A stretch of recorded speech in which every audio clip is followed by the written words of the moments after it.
கல்வி கற்றுக்கொண்டிருக்கும் மற்றும் வேலை செய்து கொண்டிருக்கும் இந்தியர்களுக்கு ஒரு பேரதிர்ச்சியான செய்தி வெளியாகியுள்ளது.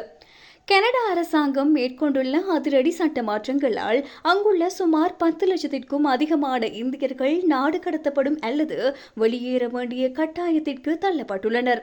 பிரதமர் மார்க் கார்னி தலைமையிலான புதிய அரசாங்கம் 2028ஆம் ஆண்டு வரை வெளிநாட்டவர்களின் வருகையை பாரியளவில் கட்டுப்படுத்தப் போவதாக அறிவித்துள்ளது.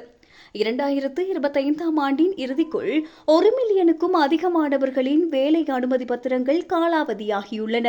இது போதாதென்று 2026ஆம் ஆண்டில் மேலும் 9,27,000 பேரின் அனுமதிகள் காலாவதியாக உள்ளன. இந்த தொழிலாளர்கள் மீண்டும் ஒரு புதிய விசாவையோ அல்லது நிரந்தர வதிவிட உரிமையையோ பெற தவறினால் அவர்கள் சட்டப்பூர்வமாக அங்கு தங்கியிருக்கும் தகுதியை இழந்து விடுவார்கள்.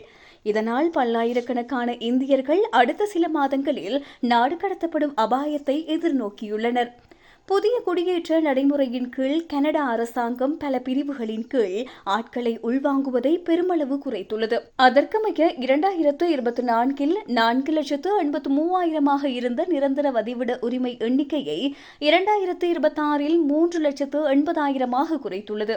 2026ஆம் ஆண்டில் வெறும் 1,55,000 மாணவர் விசாக்களே ஒதுக்கப்பட்டுள்ளன. இது 2028 வரை மேலும் குறைக்கப்படும்.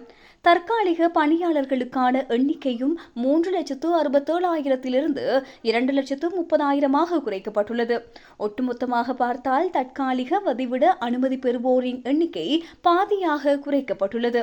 தமது விசா காலாவதியானவர்கள் அடுத்த 90 நாட்களுக்குள் அதனை மீள புதுப்பிக்க விண்ணப்பிக்க முடியும். இதற்கு $255 கட்டணம் செலுத்த வேண்டும். இருப்பினும் இந்த விண்ணப்பங்கள் பரிசீலிக்கப்பட பல மாதங்கள் எடுக்கும். அதுவரை அவர்கள் வேலை செய்ய அனுமதி கிடையாது. கனடாவில் வேலைவாய்ப்புக்காகவும் கல்விக்காகவும் சென்ற இந்திய மக்களுக்கு இது ஒரு சவாலான காலகட்டமாகும்.